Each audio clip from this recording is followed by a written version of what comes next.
مذاکرات بے نتیجہ ختم ہو چکے ہیں، لیکن ہر کسی ذہن میں صرف ایک ہی سوال ہے کہ کیا دوبارہ حملہ کیا جائے گا یا پھر نہیں کیا جائے گا۔ پاکستان کیا دوبارہ ثالثی کی کوشش کرے گا؟ اسلام آباد ٹاکس 2.0 کی خبریں بھی موصول ہو رہی ہیں۔ On the other hand Iran کی جانب سے کچھ رسپانسز سامنے آئے ہیں، ڈونلڈ ٹرمپ نے کچھ سٹیٹمنٹس دی ہے، ڈیولپمنٹ سامنے آئی ہے، پاکستان کا شکریہ ادا کیا گیا ہے، پاکستان کے کردار کی تعریف کی گئی ہے۔ آن دی ادر ہینڈ جو کنسرنز ہیں وہ ایک مرتبہ پھر سے اجاگر کر دیے گئے ہیں۔ ناظرین، کیا کنسرنز ہیں امریکہ کو؟ وہ کنسرنز آپ کے ساتھ شیئر کریں گے۔ بندرگاہوں پر حملے کی بات کی جا رہی ہے، بندرگاہوں پر اگر حملے کیے گئے تو ایران کا کیا رسپانس ہوگا؟ ایران جوابی کارروائی کیسے کرے گا؟ اگر پھر سے ایران کے اوپر اسرائیل اور امریکہ نے مل کر حملہ کیا تو ایران کی اوورال اسٹریٹجی کیسی ہوگی؟ اب اس حوالے سے بھی کچھ ڈیولپمنٹس موصول ہوئی ہے، بڑی امپورٹنٹ ڈیولپمنٹس ہے۔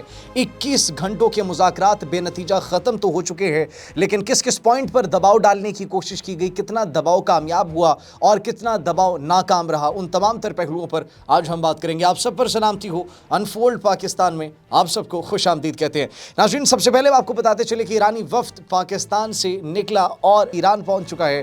پاکستان کی جانب سے اس وفد کا خیر مقدم کیا گیا اور ان کو الوداع بھی کیا گیا۔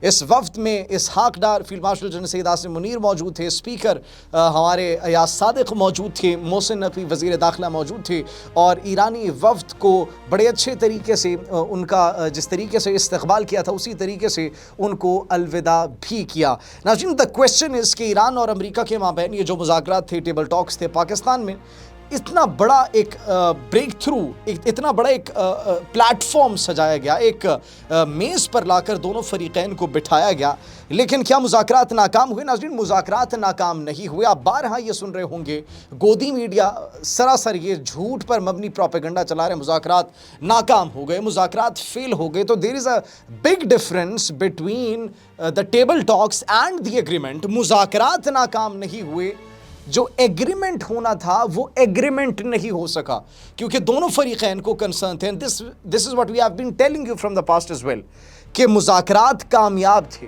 مذاکرات کا کامیاب ہونا اس بات کی دلیل ہے، اس بات کا ثبوت ہے کہ پاکستان جیت چکے ہیں۔ And the question is how?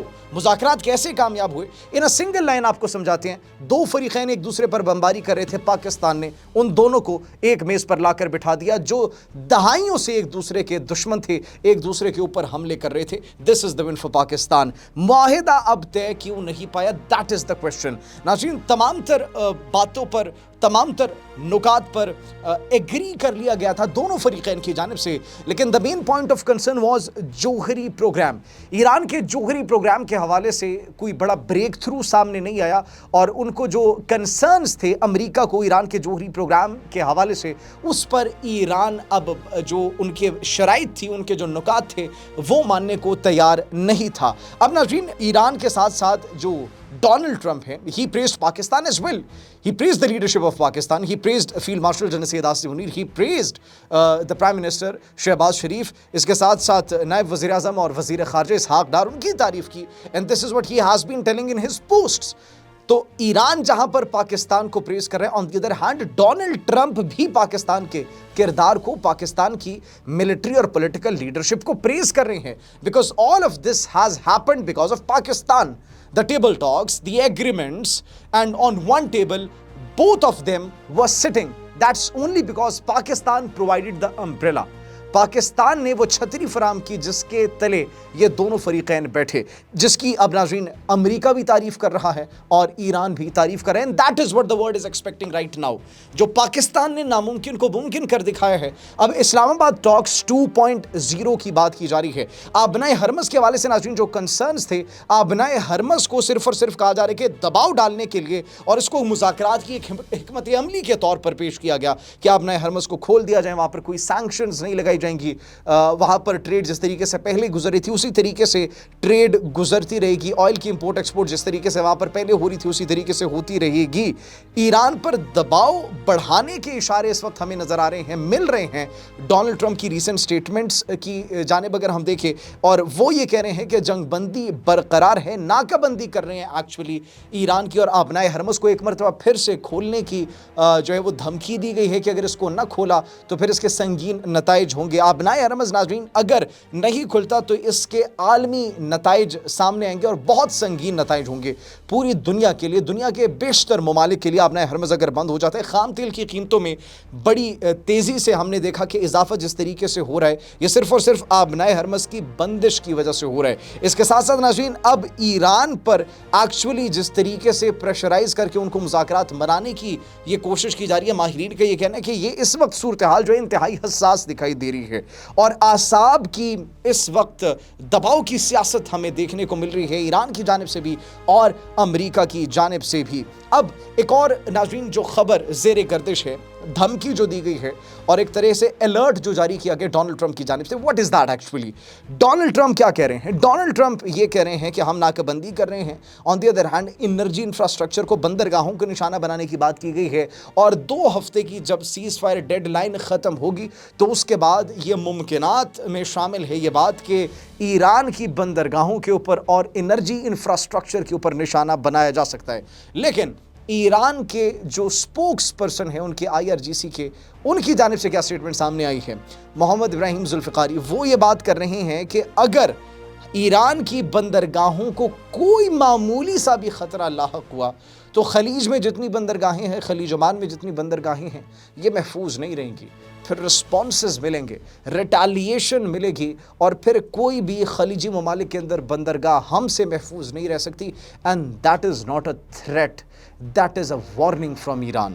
یہ ایران کی جانب سے ایک وارننگ جاری کر دی گئی ہے کہ اگر ان کی بندرگاہوں کو معمولی سا بھی خطرہ لاحق ہوا تو جواب ان کی جانب سے جو دیا جائے گا وہ نہ خلیجی ممالک ایکسپیکٹ کر رہے ہوں گے اور نہ ہی امریکہ ایکسپیکٹ کر رہا ہوگا. On the other hand what Iranian speaker is saying, ایرانی اسپیکر محمد باقر غالباف وہ کیا کہہ رہے ہیں؟ وہ یہ کہہ رہے ہیں کہ ایران کے عزم کو دوبارہ آزمانے کی کوشش نہ کی جائے. یہ بڑا واضح پیغام ہم دے رہے ہیں.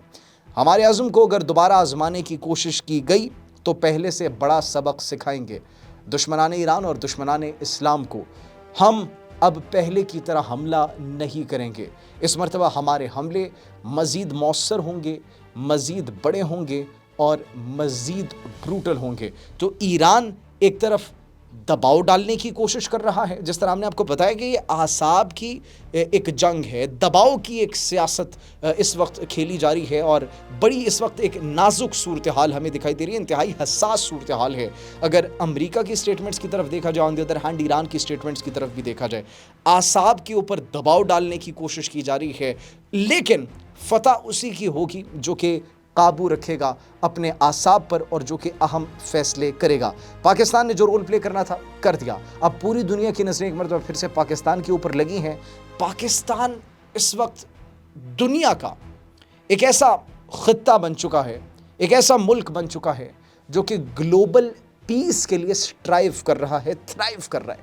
And that is what the world is expecting from Pakistan, a global peace maker in the visionary leadership of Field Marshal general Syed Asim Munir. Islamabad talks 2.0 ہوتے ہیں یا پھر نہیں, وقت بتائے گا. پاکستان اپنا رول جس طریقے سے پہلے پلے کر رہا تھا کرتا رہے گا, کیونکہ ہم امن چاہتے ہیں جس کو پوری دنیا اس وقت چاہتی ہے. لیکن despite of that they are not in the position کہ اس کے لیے کوئی سٹیپس لے سکے, but Pakistan is in that position. Let's hope for the best. اور آپ کیا سوچتے ہیں ناظرین اس بارے میں کہ کیا اسلام آباد ٹاکس 2.0 ہوں گی؟ پاکستان ایک مرتبہ پھر سے اپنی کامیاب سفارتکاری سے, اپنی مؤثر سفارتکاری سے ان دونوں فریقین کو ایک میز پر لا کر بٹھائے گا یا پھر نہیں؟ کمنٹ سیکشن میں اپنی قیمتی رائے سے ضرور آگاہ کیجیے گا. اپنا بہت خیال رکھیے. اللہ نگہبان.